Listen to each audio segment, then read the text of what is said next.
The Subcommittee on Transportation and Maritime Security will come to order. Without objection, the chair is authorized to declare the subcommittee in recess at any point. Welcome to the Transportation and Maritime Security Subcommittee's hearing entitled Taking to the Skies, Examining TSA's Strategy for Addressing Increased Summer Travel. Thank you to Ranking Member Jimenez and our panel witnesses for joining us. As rates of vaccination against COVID-19 increase across the country, a growing number of travelers are taking to the skies once more. The numbers are striking. Indeed, on the first day of this month, TSA screened more people in a day than it did on the same day in 2019, before the pandemic. And the daily number of travelers screened at TSA checkpoints crossed the 2 million threshold multiple times in June. This is leading to fuller flights, longer lines at airports, and it seems higher tensions as passengers reacquaint themselves with the old and the new rules of flying. Today, we will hear from our witnesses about how TSA is managing this increase in summer travel, as well as crucial information about TSA's role in addressing incidents of unruly passenger behavior at checkpoints and in the air. As travel increases, our witnesses will share what efforts TSA is undertaking to recruit and retain more transportation security officers to ensure airports have adequate staffing. In addition, many of my colleagues and I are disturbed by the unacceptable rise in violence on planes and at airports that we have seen in the news. As chair of this subcommittee, I am particularly perturbed by the number of violent assaults against our TSOs in recent months. More than 70 TSOs have been assaulted since the start of the pandemic. These hardworking men and women, they've been on the front lines throughout the pandemic and simply should not have to endure this kind of treatment. Another alarming trend we are seeing is the uptick in firearms, most of them loaded, that have been found in passengers' carry-on bags. According to TSA, 2,800 firearms have been caught at checkpoints so far this year. I am hopeful that our witnesses will share their perspectives on these encounters and what can be done to prevent them. While the pace of recovery in air travel is encouraging, we must not forget that the coronavirus, and particularly the dangerous Delta variant, is still at large.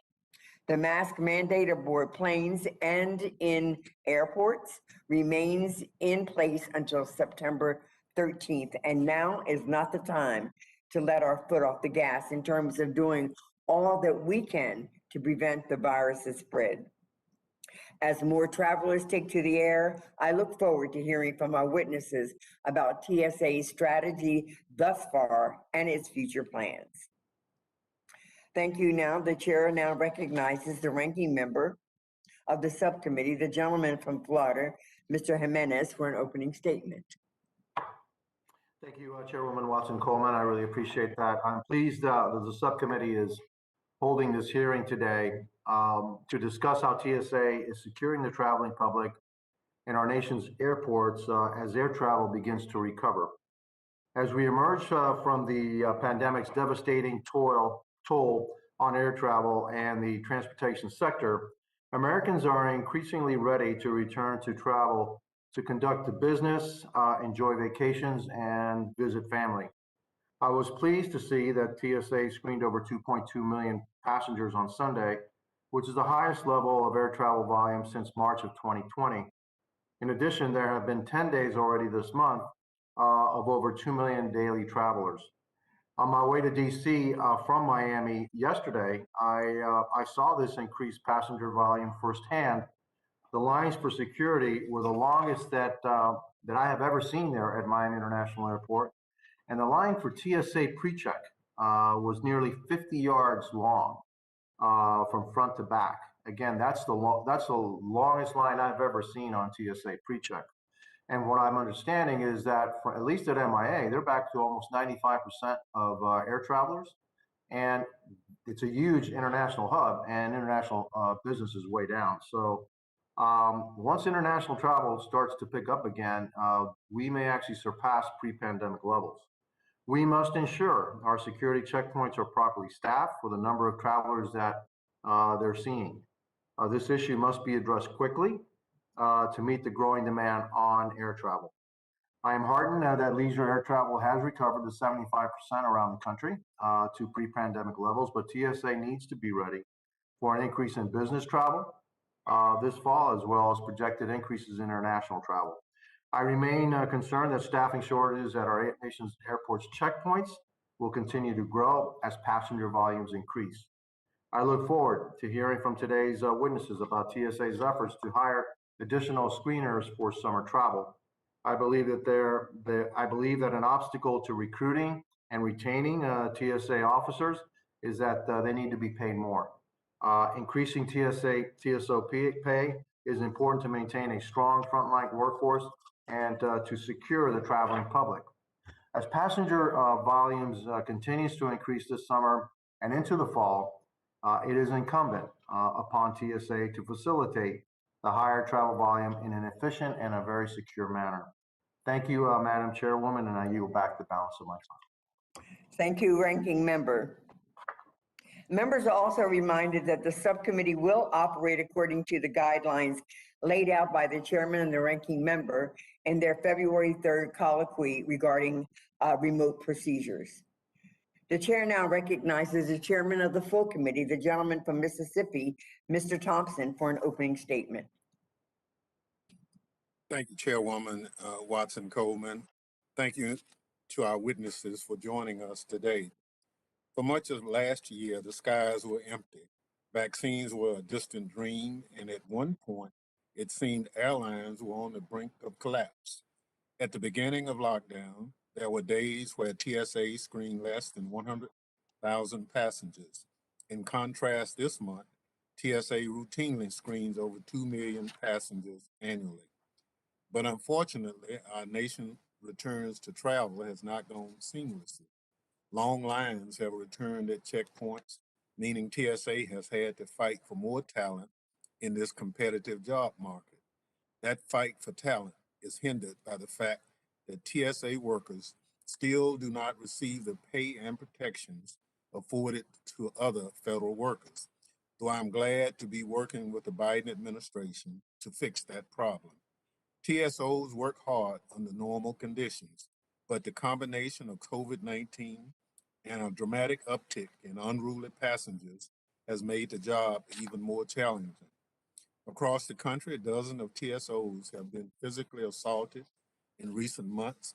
Passengers have pushed and shoved officers, and in some cases, passengers have literally bitten TSOs. Not only that, but the rate of firearms found at TSA's checkpoint doubled last year. Consistently, over 80% of firearms, as already been said by the chairwoman, have been found to be loaded. Passengers must leave their firearms at home or follow the proper procedures for checking them, as bringing them to the checkpoint creates disruptions that could prove dangerous. Needless to say, this is a concerning convergence of trends. There have been a significant spike also in disrupted passengers in the sky, as flight attendants have been assaulted or harassed with regularity. All too often, these assaults occur simply because a crew member was doing their job and seeking to enforce common sense mask policies designed to protect flyers from COVID-19. Although the public is most familiar with TSA's on the ground responsibilities, federal air marshals play an essential role in aviation security once passengers get on board. We must ensure flight crews have the training and federal support they need to confront this uptick in assaults. It's imperative that the entire TSA enterprise has a strategy for addressing the challenges by increased travel and unruly passengers. Thank you again to our witnesses, and I appreciate your efforts to protect the traveling public and look forward to your testimony. Thank you, Mr. Chairman. I now welcome our panel of witnesses today. Mr. Darby LaJoy is the Executive Assistant Administrator for Security Operations at the Transportation Security Administration, after recently returning from a stint as acting TSA Administrator. In his current role, he oversees checkpoint and baggage screening operations impacting millions of passengers at approximately 440 airports every day. Oversight of more than 280 international airports conducting last points of departure operations to and from the United States, and a surface network that encompasses freight, railroad, passenger rail, mass transit, maritime, and pipelines. Mr. Michael Anderson is the Executive Assistant Administrator of Law Enforcement and the Federal Air Marshal Service at the TSA. In his role, he oversees the deployment of federal air marshals on U.S. aircraft worldwide, as well as protection, response, detection, and assessment activities in airports and other transportation systems. Without objection, the witness's full statements will be inserted into the record. I now ask each witness to summarize his statements for 5 minutes, beginning with Mr. LaJoy.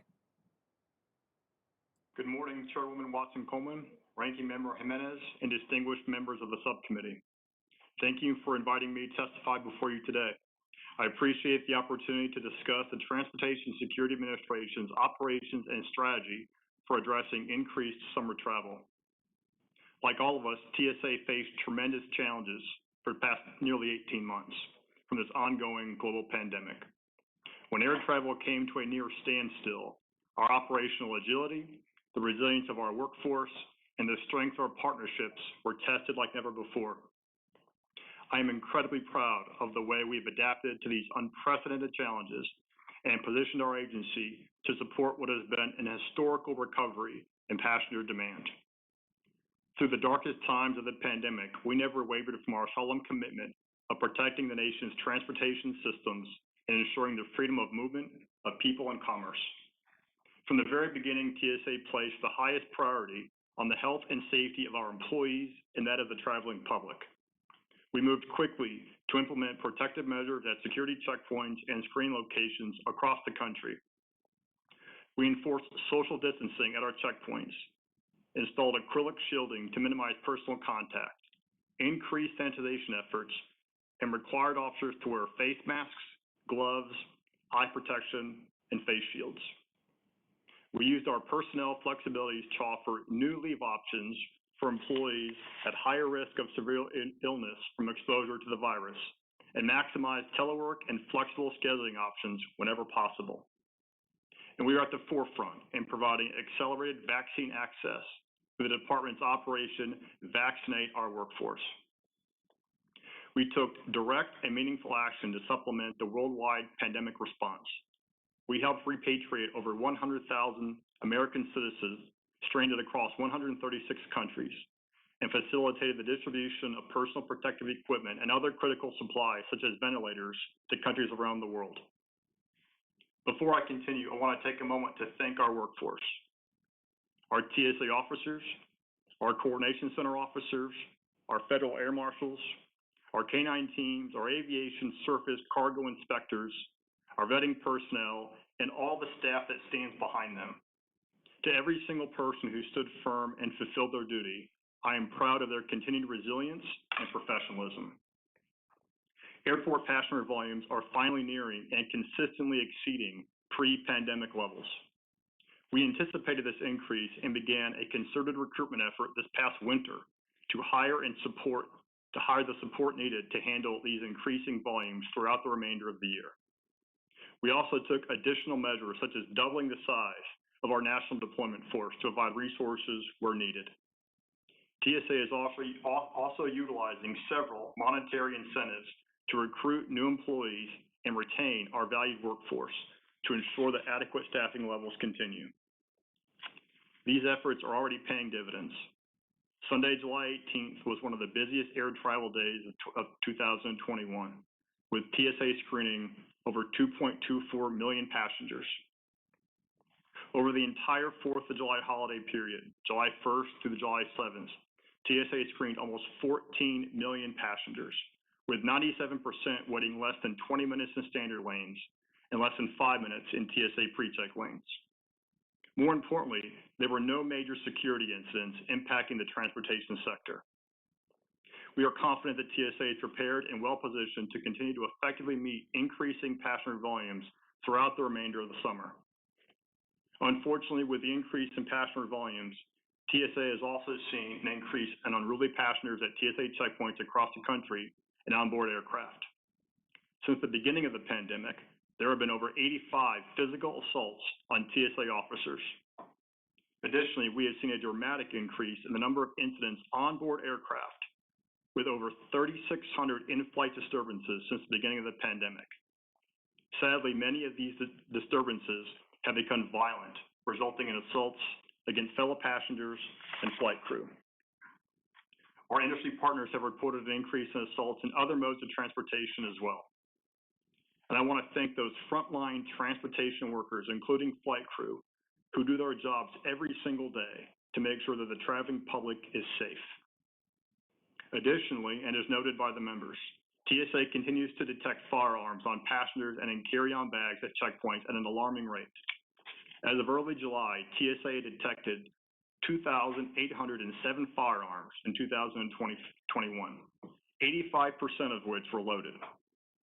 In 2020, TSA officers discovered a total of 3,257 firearms on passengers or in their carry-on bags at checkpoints. To increase awareness of the requirements for properly transporting firearms, TSA has enhanced communication and outreach efforts with the public and stakeholders.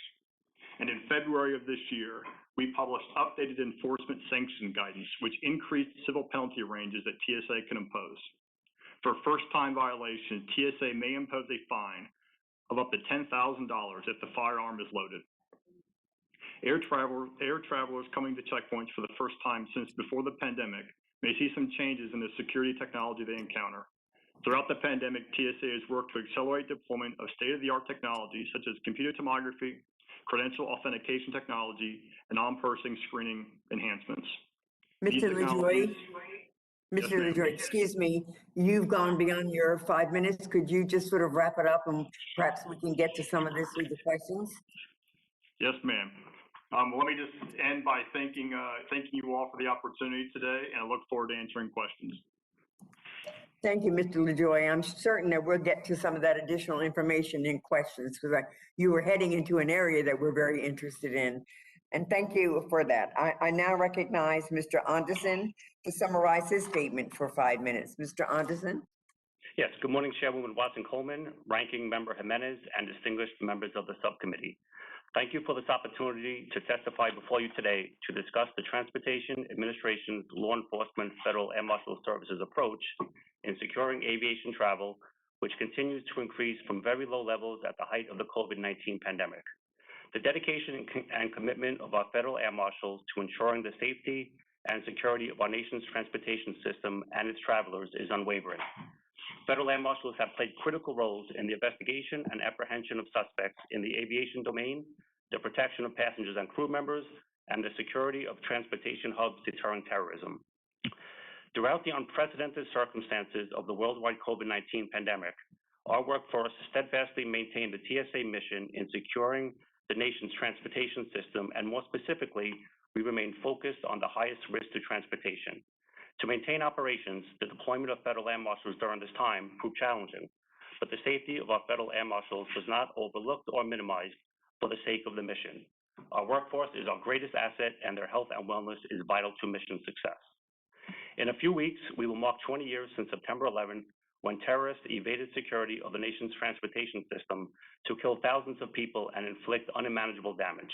Today, TSA is postured to mitigate threats not only to aviation travel, but all modes of transportation with numerous layers of security. Two of these vital layers are our federal air marshals who deploy on missions aboard aircraft globally and throughout the many hundreds of transportation venues within the United States, and our federal flight deck officers who pilot thousands of aircraft prepared to protect the last threshold. The unique enclosed environment of an aircraft creates a challenging workspace for federal air marshals, but they are highly skilled and trained to deal with a wide variety of situations, whether aboard an aircraft or in the general environment. The ability to rapidly deploy in order to respond and address worldwide threats, risks, and natural disasters has long been a capability of TSA's law enforcement Federal Air Marshal Service. Federal Air Marshals have aided in rescue and security efforts stretching from New Orleans with Hurricane Katrina, the massive floods in Bismarck, North Dakota, the evacuation of expatriates from Lebanon in 2007, and with the first wave of COVID-19 to hit the U.S. shores early 2020, our Federal Air Marshals assisted in the initial quarantine effort of those returning to the country on cruise ships. The volunteer force of Federal Flight Deck officers is composed of dedicated commercial airline pilots who not only pilot, but are armed to defend the flight deck at all costs. These men and women are trained at the federal law enforcement training centers with the necessary skills to stop a threat to the aircraft's controls. Their selfless service aligns with TSA's commitment to aviation security, and their presence ensures the security for thousands of flights. Visible intermodal prevention and response teams, commonly known as Viper teams, continue to aid local, state, and security stakeholders by providing federal law enforcement support at transportation venues nationwide. Here again, our Federal Air Marshals provide the unique skills and lend their experience within the transportation sector to our industry partners and fellow law enforcement agencies. I want to personally thank our Federal Air Marshals, Federal Flight Deck officers, and our transportation security officers, and the hundreds of mission support personnel for their service in securing our nation's transportation system. I appreciate the subcommittee's continued support of TSA and its mission. Thank you for this opportunity today, and I look forward to answering your questions. Thank you very much for your testimony. Both of you recognize that every member of our committee is interested in the safety and security of our TSA employees on the ground and our air marshals and all passengers in the air. So we're going to have a series of questions that are trying to direct your attention and ask for some specific responses to those. And I'm going to recognize myself first for questions. I'm very concerned about the reports of some 85 assaults against TSA officers since the start of the pandemic. I'm interested in understanding what conditions and situations have preceded these assaults. And are these incidences, are they connected with frustration about the mask mandate or procedures and wait times, or is it alcohol consumption? Mr. LaJoy, I'd like to start with you. If you could respond to that sort of briefly.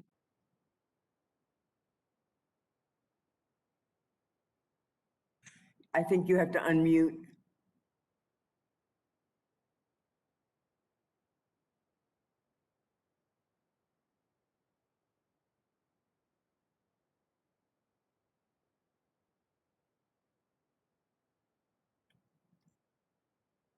Mr. Anderson wouldn't have. While we're trying to connect you, we may have a problem connecting with you too, Mr. Anderson. I'm going to ask about the Federal Air Marshals here.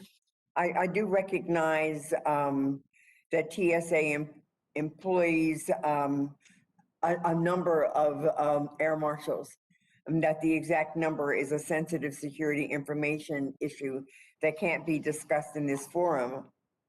But speaking generally, given the recent increases in disturbances on flights, do you have a need for more air marshals?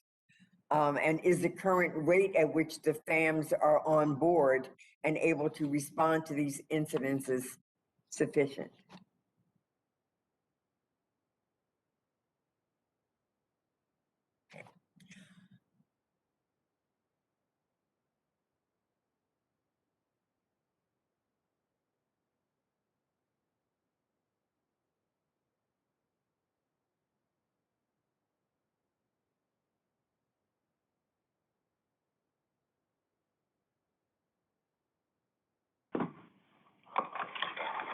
Can you,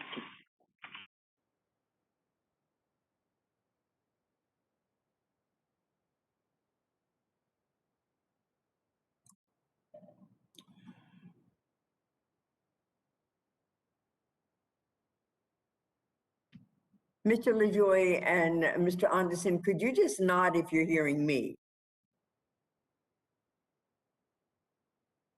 There's no connectivity. Madam Chair, so it must be on their end. Yeah, yeah. I hear you, Madam Chair. Uh, Mr. Jimenez and Chairman Thompson, we're going to take a pause here and see if we can straighten this out. So we will be in recess until we can connect again to our witnesses.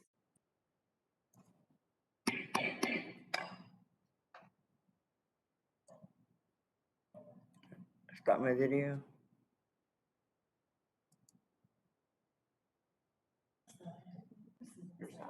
Huh?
Let me gavel us back in session.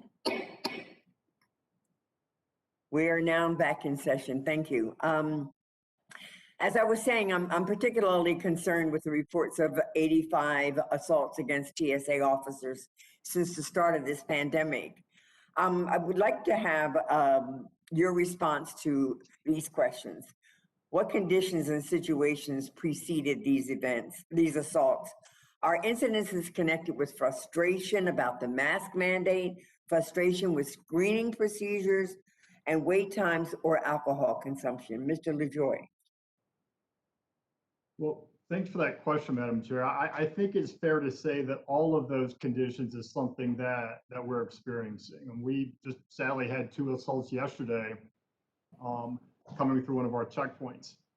There has been some frustration over the mask mandate that's been widely reported, but we're also seeing a number of these, whether it's on our checkpoints or in the air, they're alcohol related. So I think, our best judgment would dictate that all of these are having some type of an impact on what we're seeing transpire at our checkpoints and on board the aircraft.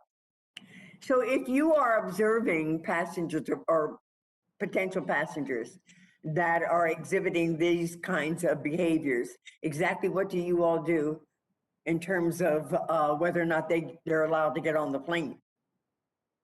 But, well, Madam Chair, so for anybody at our checkpoint who's exhibiting those types of behaviors, we immediately have law enforcement respond, and we've had tremendous support from our airport law enforcement partners. A number of these assaults are resulting in an arrest, and so they never get through our checkpoints, and they never get on board the aircraft. And so if we have a clear indication that at our checkpoint, somebody is already exhibiting violent behavior, we will notify law enforcement and they will not proceed through the checkpoint. Ultimately, they will not board the aircraft.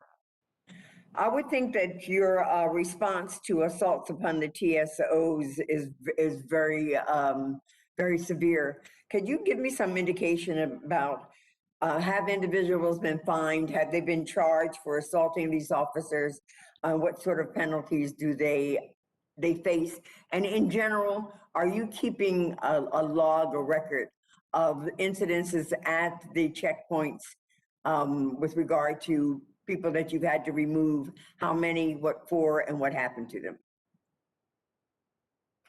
Yes, ma'am. So, I mean, every one of these, so every assault on a TSO, we immediately investigate. So they are subject to a civil penalty up to almost $15,000 if it results in a physical assault.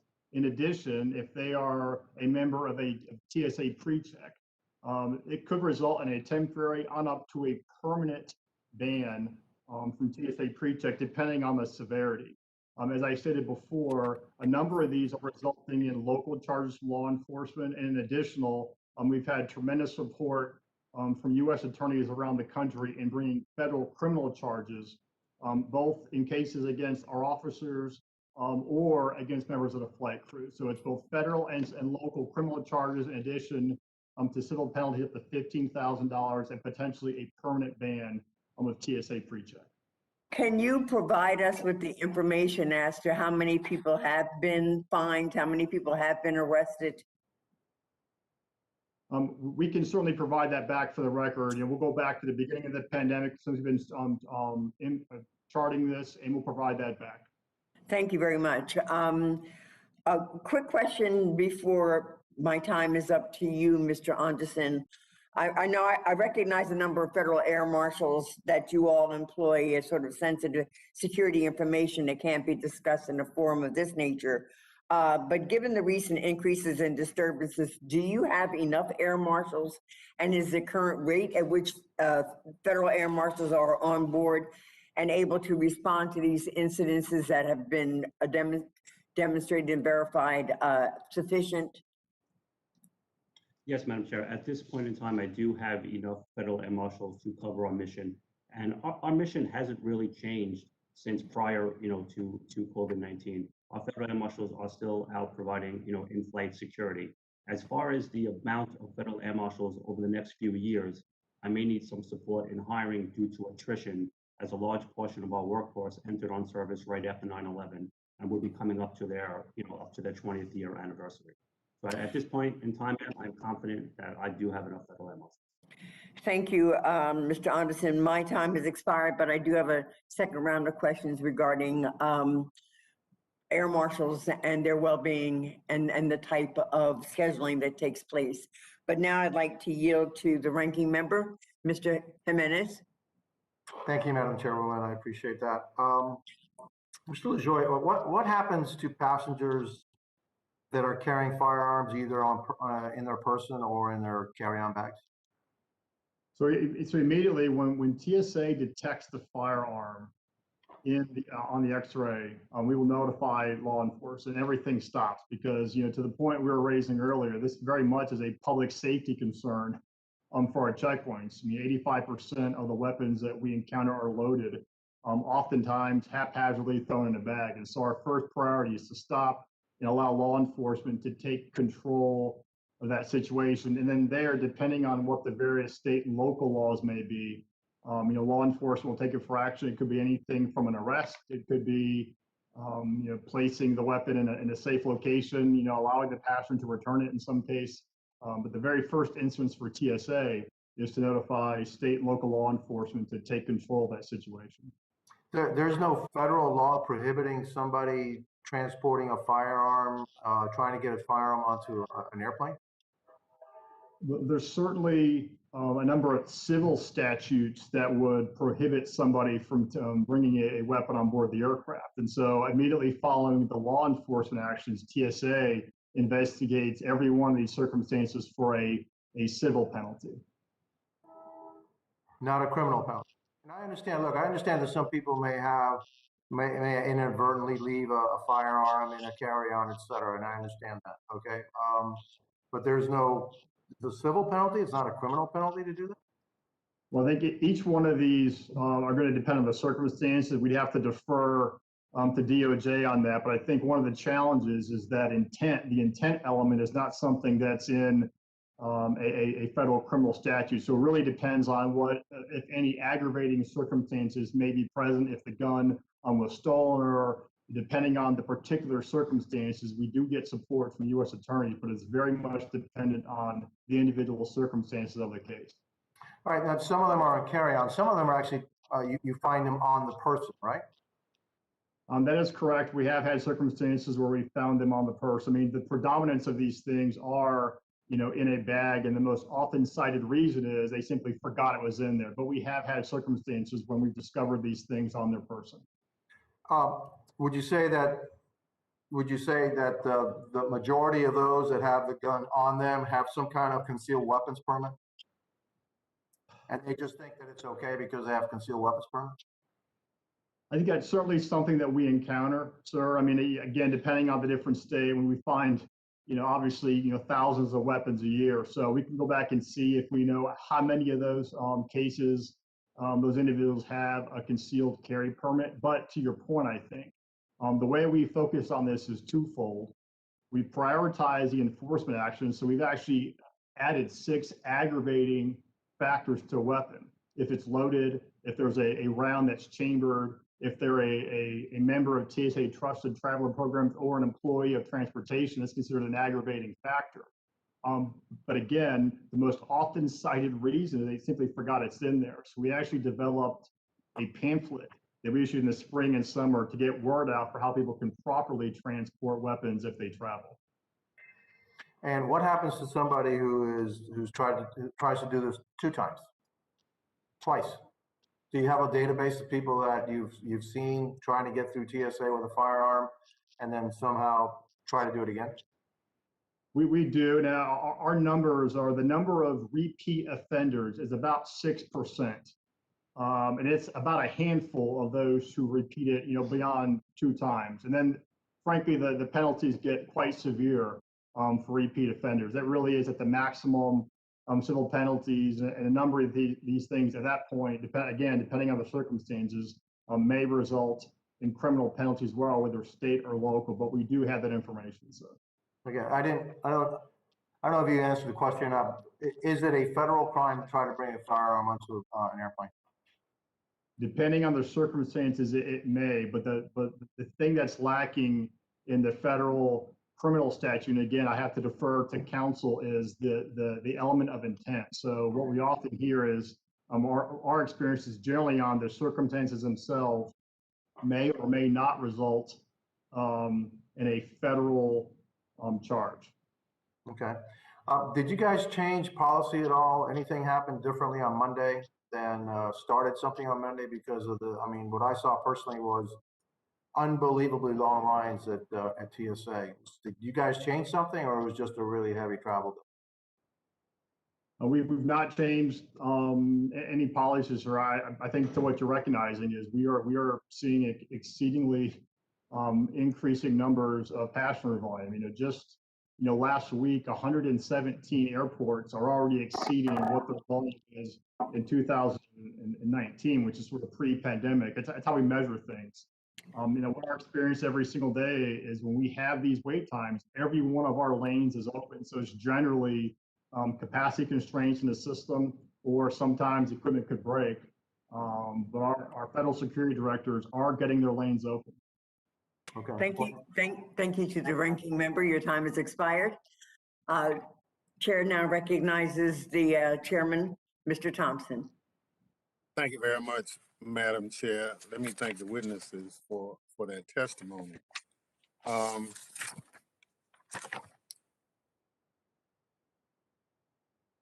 Mr. LaJoy, are you satisfied that with the present uptick in travel, that TSA will be able to accommodate the manpower requirements going forward to address this? I am, Mr. Chairman. So year to date, we've hired about 4,700 officers. Just the last 2 weeks, we track it every 2 weeks. We brought on almost 500 officers, and we are on pace to meet the 6,000 number that we know we needed through the summer. But again, I do recognize that we're facing the same challenges that many are in competing, for talent. And so it's really been a focus of ours, because while I'm confident we have plans in place for the summer, I also recognize that as we get closer to the fall and winter, as business travel continues, as well as international travel picks up, we're going to have to continue to look at our requirements, working with the airlines to make sure that we, into the fall and winter, continue to have adequate resources in our airports. So as you compete for talent, do you make some analysis of why TSOs leave TSA? We do, Mr. Chairman, and consistently what our internal, FEV scores show us that our officers are very dedicated to the mission, but they leave because of pay. And at this point, there's simply so many other organizations that would love to have, TSA employees work for them. The most common reason that we find is they're leaving because of inadequate pay. Well, there are a lot of us who have advocated from the beginning to treat TSOs just like we do the majority of other federal employees. So if we are in effect losing good people because of pay, why either as administrator or secretary won't we fix this? What is the problem with the fix? Well, I think, Mr. Chairman, we're certainly aware of your concerns in this area, and Secretary Mayorkas, this has been a priority for the secretary since he came into office, and it's been a priority for Administrator Pekoski for the last 4 years. The secretary has directed us to provide back to him a specific plan that addresses the structural problems with TSO pay, in addition to some of the rights with collective bargaining and grievance procedures. So we owe that plan back to the secretary. Be happy to provide a briefing back, once that plan is complete. So when is it supposed to be back to the secretary or We complete? owe it to the department, sir, the beginning of September. I can get the exact date back on the record.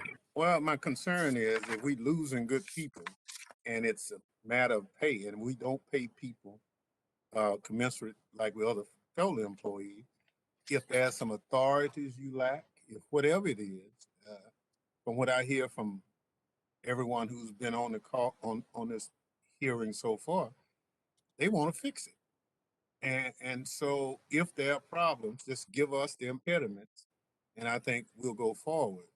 Because most of us go through airports every week, and the number one issue we hear from those TSOs is, I like my job, but as soon as I get my time in, I'm gonna transfer because I can't support my family. So thank you very much. The other question I have is reference federal air marshals. So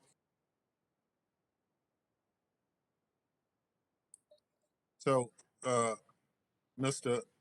Odison, do federal air marshals currently have all the necessary authorities to address any and all issues around airline or passenger security in the air?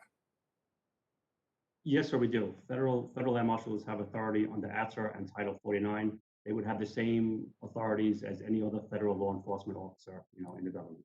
But we have the appropriate authorities to conduct our mission, sir. So, thank you. So if an issue around a passenger having an issue with one of the employees on the plane in the air, that marshal has the authority to intercede. Yes, sir. If a crime is committed on board an aircraft by a passenger, our federal air marshals do have the authority to enforce the law and make an arrest.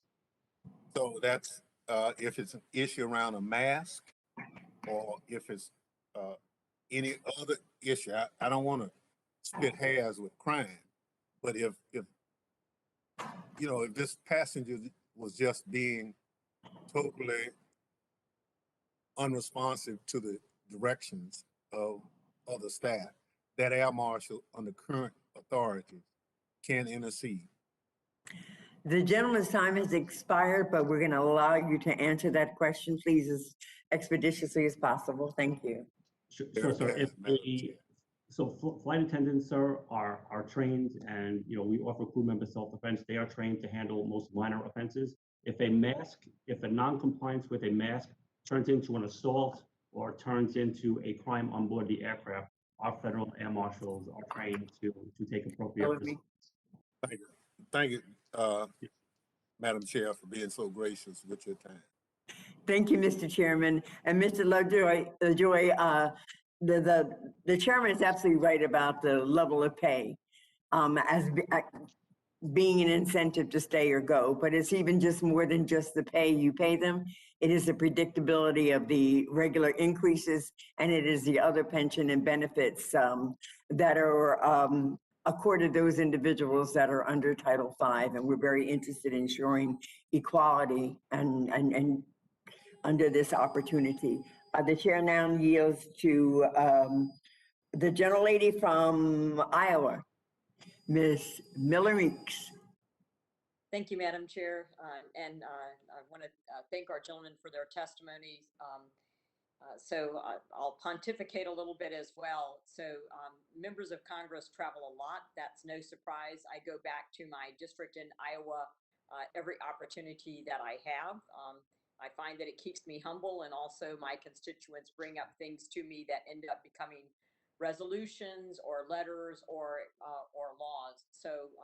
Most recently when I travel, I go through a lot of airports that I'm not sure what you would consider their size, in towns of 200,000 to 300,000 people. In the past two airports I've gone through, the TSA pre-check line has not been utilized. We've all been funneled through the same line and then diverted out of the body scanner to the regular metal detector. But my point in that is that I counted over 12 people going through one line and other people standing around not doing anything.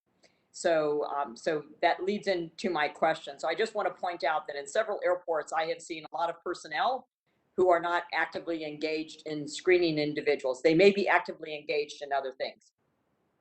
So I think understanding from your written testimony that we expected the checkpoints over the July 4th holiday travel period not to have significant delays. But I'm also learning from airports that some had significant longer delays than other airports. And does TSA track in real time the wait times at all airports based on Congress's definition of the TSA Modernization Act of 2018? And who guides in an individual airport how people are assigned? So thank you for the question, ma'am. So the answer is yes, we do track wait times across all of our airports, which is how we're able to articulate, what our averages are. And we also track the number of what we would call excessive wait times. And hopefully the point I made in my earlier comments is that, for us, we are very focused on making sure that we have all of our lanes open. And what our experience generally is today is that we are having long wait times, but every single one of our lanes is open. That tells us we have adequate staffing in place, and it is simply a capacity constraint of an airport. This is very common, especially now, because most of the volume we're seeing is domestic travel. So a lot of these relatively small airports with one or two or a handful of lanes, every lane is open early, and we are still having these wait times. And on the ground, our federal security directors around the country are ultimately responsible for working with their airport and their airlines to make sure that we understand what the schedules are going to be and we have adequate staffing in place. Interesting. It hasn't been my experience through these. Again, I'm not sure what size airports you would consider them to be in towns of 200,000 or 300,000 people if that's a small airport. Which leads to my next question. Increasing the number of passengers enrolled in TSA PreCheck would supposedly better enable TSA to utilize its screening resources as travel volume continues to recover. And I think for those of us that fly, we have absolutely seen travel volume increase dramatically. Mr. LaJoy, is TSA promoting enrollment in TSA PreCheck in smaller leisure markets that are experiencing extended wait times? Or, are you wanting people to do both clear and TSA PreCheck depending upon their level of travel? Yeah, so yes, Congresswoman. So the short answer is, we are absolutely promoting TSA PreChecks. We've got over 400 enrollment centers around the country, and our pre-pandemic daily enrollments was about 10,000 people a day is what we were tracking. We're at about 98% of that now. And in fact, last month, June, was our busiest month for enrollments in the last 5 years. So we are, pleased with the progress that we're making. We still recognize there's a long way to go. But by the end of this year, we will have 3 enrollment providers for TSA PreCheck that can all focus on increasing enrollment. So this remains a priority of ours, and we are starting to see PreCheck volume increase along with the general passenger increases we're seeing around our airports. Great. Well, I really appreciate my TSA PreCheck and not having to take off my shoes. So thank you so much. And Madam Chairwoman, I yield back my time. Thank you to the gentlelady. I now recognize Mr. Payne from New Jersey. Thank you, Madam Chair, and once again, thank you for this timely hearing. Mr. Lovejoy, my colleagues, the overall chairman of the committee and the chairwoman of this subcommittee are truly diplomatic in their questioning with respect to TSO pay. I have not had as long a tenure as a legislator or a diplomat, so I'm going to get right to the crux of this. You talk about a 4-year lag in a report and the secretary wanting to do it. Why can't we do it?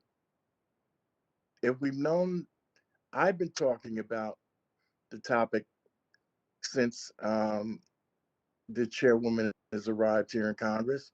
She's talked about it. The chairman's been on the committee since it started. What is the holdup in bringing a commensurate salary to the job that's being done by TSOs, the front line of security in this country? It is common for the people doing the hardest work to be treated the worst. And I won't make any analogies, but can you answer what has to be done? What can we do in Congress to expedite this? I think our experience, Congressman, and again, I appreciate your concern and as well as the committee on this issue. I can't underscore enough how much of a priority this is for both Secretary Mayorkas as well as Administrator Pekoski. And part of the work that we owe back to the Secretary is identifying the cost. The work we did in the last Congress on estimating some of the costs with this, and there was a lot of work that still has to go into understanding this, had across the FISA a cost of moving the TSA workforce into what would be comparable to Title V at around $3.8 billion. And so there's a lot of work, how we classify the positions. So there's a lot of work that has to go into understanding what those total costs would be. But generally, that has been the biggest obstacle to getting these things done over many, many years. And again, I'll applaud, the attention this is getting from both Administrator Pekoski and the Secretary. But at this point, I think with respect to TSO pay, understanding what those costs are, I think is going to be crucial in actually fixing what are the structural problems of addressing TSO pay today. Well, I would think by this point in time that should fairly be resolved. If we're talking about 4 years, 5 years, I've been talking about it for 8 years. When do we get the results? When do we get to the end of it? But it really is very concerning to me that it feels like we're just kind of kicking the can down the road, and these frontline workers are not being compensated to the levels and the degree of the importance of their job. Um, would you consider TSA? Uh, let's see. As you know, the Partnership for Public Service recently released rankings for the best places to work in the federal government for 2020. TSA ranked last in pay satisfaction, as we just discussed, near the bottom uh, in its handling of COVID-19. And now TSOs are being assaulted at checkpoints across the country, as it was stated. Would you consider, would TSA consider conducting a weekly survey of how many TSOs have been verbally harassed by passengers? Um, though this may not rise to the level of physical violence, and the government must be mindful of First Amendment rights, there's no way that getting shouted at every day when your mission is to keep the flying public safe can be good for TSO morale. Well, I think the short answer is, anything that we can do to better understand what is happening with our officers, I think we're in support of. As we talked earlier, we certainly have information on physical assaults, but I'll commit to working with the staff to see if there's a way in which we can do some type of survey to better understand, aside from physical assaults, what level of verbal abuse our officers are experiencing every day. So I'll commit to working with the staff and getting an answer back to you, Congressman. Thank you, and I'll yield back the balance of my time. Thank you very much to the gentleman from New Jersey. I think we're going to engage in a short second round of questions. And I'll recognize myself first for these questions.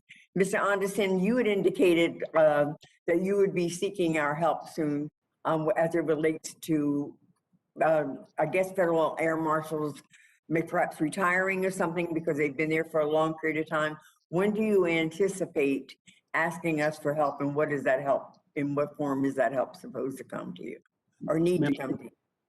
Sure. Yeah, I think right now we're putting our first class of federal air marshals into training in September. We haven't hired since 2017 because, quite frankly, we really haven't had a need. Our numbers have been pretty solid. Our attrition rate has been pretty predictable. As we get into 23 and 24, I suspect a number of our federal air marshals will be nearing retirement. I don't know at what point how many of our federal air marshals will seek retirement, but I would seek your help down the road to ensure that we do have the ability to hire additional federal air marshals. Thank you. Now, I recognize that federal air marshal's job in general has a bit of anxiety and is very stressful. But I'm very concerned about the reports of poor mental health among the FAMS workforce. Is the operational tempo currently expected of FAMS reasonable? What is TSA doing to support the mental and physical well-being of its air marshals? Yes, ma'am, and thank you for your question. I do think that the operational tempo of our federal air marshal is probably the most moderate tempo that we have had since probably 2016 or 2017. We have put several scheduling guidelines in place to ensure that we're balancing the scheduling for our federal air marshals. We put a bunch of rule sets in place since I think 2018 or 2019 to make sure that we are utilizing our resources adequately and we're not putting an undue burden on our federal air marshals. So I feel confident that our scheduling, and I can't go over the actual numbers or the hours that our federal air marshals are flying at this point, Madam Chair, but it is significantly less than what it was, I would say, probably 3 to 4 years ago. Can you speak to the second part of my question? Yes, ma'am. As far as the mental health, obviously that is a significant concern, of mine. We have onboarded our psychologist. Dr. Tarbert started she onboarded on July 4th. I actually met her in Atlantic City while I was doing some interaction with our training center and our employees. Mm-hmm. She is excited to be on board. She is currently working with our medical program section, where she will review all of the records, our previous, history, what we have done in the past for mental illness, and she will develop a plan, moving forward. So she is on board, and we will utilize her resources both at the programmatical level, and I'd imagine we would use her at the field level as well. Well, thank you. Mr. LaJoy, real quick question, follow up on the whole issue of the firearms and baggage. I understand that after the June 6th insurrection, that airlines in particular had made decisions regarding firearms in their checked baggage and things of that nature. I'm wondering, to what extent did the TSA engage in those discussions and offer guidance? And what, if any, authority do you think you need that you don't have right now to ban firearms and checked baggage? Well, Madam Chair, we were certainly aware that the airlines were taking that, which was a policy position for them, but it was really, I'd have to defer to the FAA because that goes, the legal relationship that airlines and their passengers have go under the DOT and FAA authorities on the contract of carriage requirements. And so we were aware that they were doing it, but I'd have to defer to FAA for the legal relationship with how they did that. So let me ask you about TSA, since you all the folks that keep people, bad passengers and bad things happening from getting on the plane. Do you think that you need more authority, a particular law or whatever, to give you the authority to ban these firearms from being in checked baggages?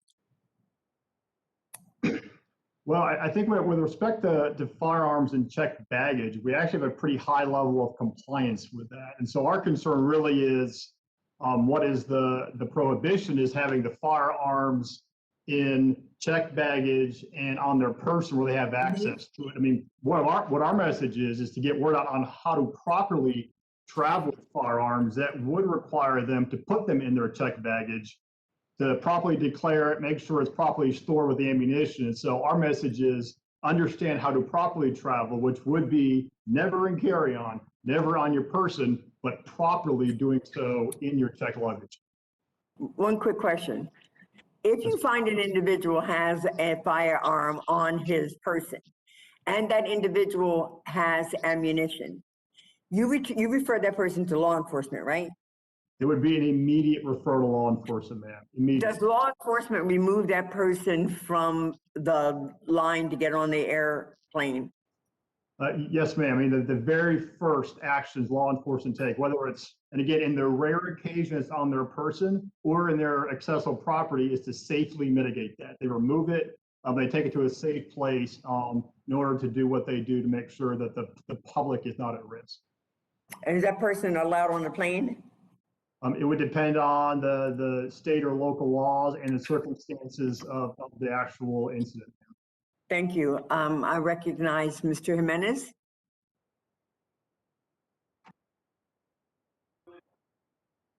Thank you, Madam Chair. I have no further questions at this time. Thank you. Back my time.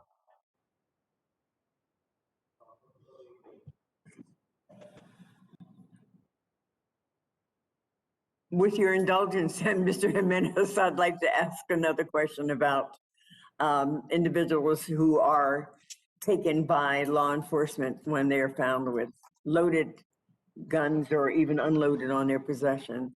I would welcome that. Actually, that was my line of questioning to begin with. So. Okay. Right. Yeah, Mr. LaJoy, could you expound on that just a little bit more, because you keep saying that local law enforcement will mitigate it. I don't know what that really means in terms of what they will do. So in the first instance, ma'am, our officers at the checkpoint are going to they're going to see the image of the firearm in the X-ray tunnel or the CT machine.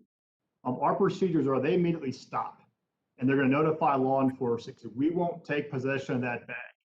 Then local law enforcement will respond to the checkpoint, they'll identify who the passenger is. They will safely take control of the bag that has the weapon in it. Again, to your point, a lot of which are loaded, and they will take it away from the checkpoint to begin their investigation. Depending on what the state and local laws are, that might be a check to see if they are properly licensed to do it. In some cases where irrespective of license, it's illegal to have it, they may issue an arrest at that point, but it really does depend. After they immediately make sure there's no risk of safety or security at the checkpoint, it becomes whatever the local laws are going to dictate they would do at that point with respect to the individual and the weapon. Does law enforcement separate the weapon from the ammunition, even if a person is licensed to have that weapon? I think in a general sense, I'm confident in saying yes, ma'am, because again, their immediate actions to make sure there is no safety issue to the general public. And so one of the very first things they're going to do is ensure that weapon is in a safe manner so they can carry it away from the checkpoint. Thank you very much. I'd like to recognize the gentlelady from Nevada, Ms. Titus. And Ms. Titus, I can give you a few more minutes and 5 because we've had first and second rounds here. Well, thank you very much for indulging me to get here and for holding this hearing. Representing a city like Las Vegas, nothing could be more important than this. We know that a person's holiday begins when they land in the airport, so we want us to start with a positive experience. Mr. LaJoy, I would just tell you that I appreciate the TSA's staffing up and hiring more people to meet the summer demands, and it's coming fast. People have this pent-up desire to get out and go on holiday, and that we're certainly seeing that in Las Vegas. But the TSOs at McCarran are telling me that hiring's going slowly. I certainly support giving bonuses for hiring, but what about the morale of the people who are already there and have been doing the hard work? Is there any way to reward those good officers because they're experiencing burnout and now they see new people coming in with a bonus? What can we do to help those who have been there on the front lines through all of this? Well, thank you, ma'am, for the question and for recognizing that. And so one of the things we've done, in addition to offering bonuses to attract new officers, we are giving existing officers a referral bonus if they have a friend who wants to work for TSA. We're also giving retention bonuses to our officers because we recognize that we are competing not only for new talent, but to keep the talent that we have. We've also increased the award allocations of our field leaders. And so this is certainly a priority for us. And in fact, we have an entire suite of incentives that we've offered for hard to hire airports that we can submit back. And it has sort of the breakdown airport by airport for what they qualify for and everything we've been doing over the last several months to make sure that we get new officers and we keep the great talent that we have. Well, good. I am glad to hear that because they have definitely done the work and put themselves in danger to keep travelers and all of us safer. So we don't want to forget them as we try to expand. And speaking of putting in danger, I'd like to ask you some more about the vaccine program. I know that y'all did a vaccinate our workforce, which was great. What happened at McCarran was that many of the TSOs were worried about they got the vaccination, but their families didn't. And they live in multi-generational households, and that's especially true for Hispanic families. I wonder if there's any plan to encourage or to assist or to do yourselves some kind of program like that to help in those more hesitant communities and protect not just the worker, but their whole family.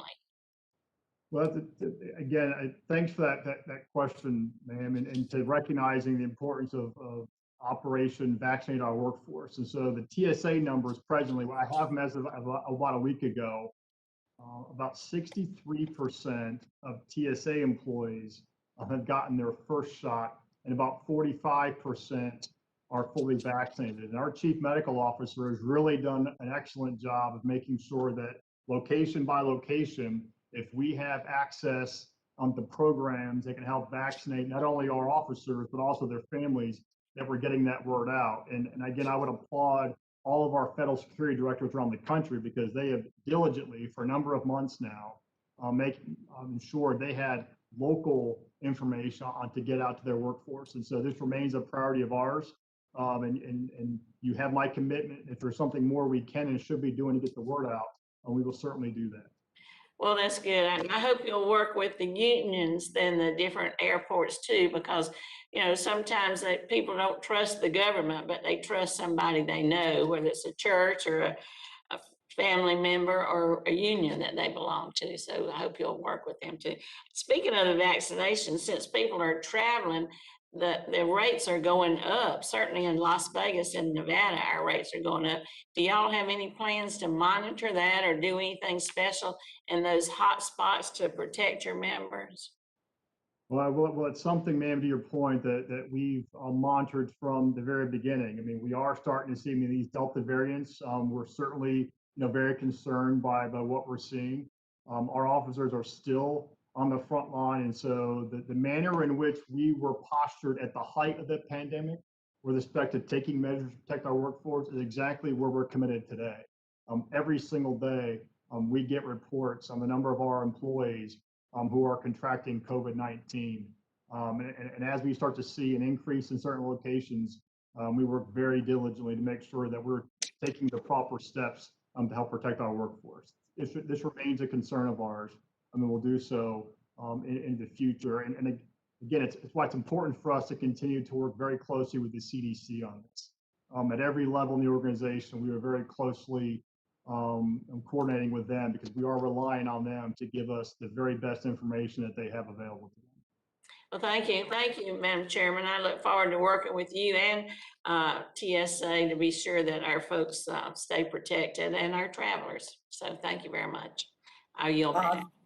Thank you very much. I don't see that there are any more questions for you. Let me say thank you very much to both of you for your very valuable testimony and for, recognizing that we're very concerned and want to be very supportive of the needs of TSA and the air marshals and the officers that are on the front lines, because we do respect the fact that they've been there in the midst of all of this during the entire time. So please know that we want to make sure that Congress is doing everything it can to let them understand and appreciate that we appreciate them and support the things that they do.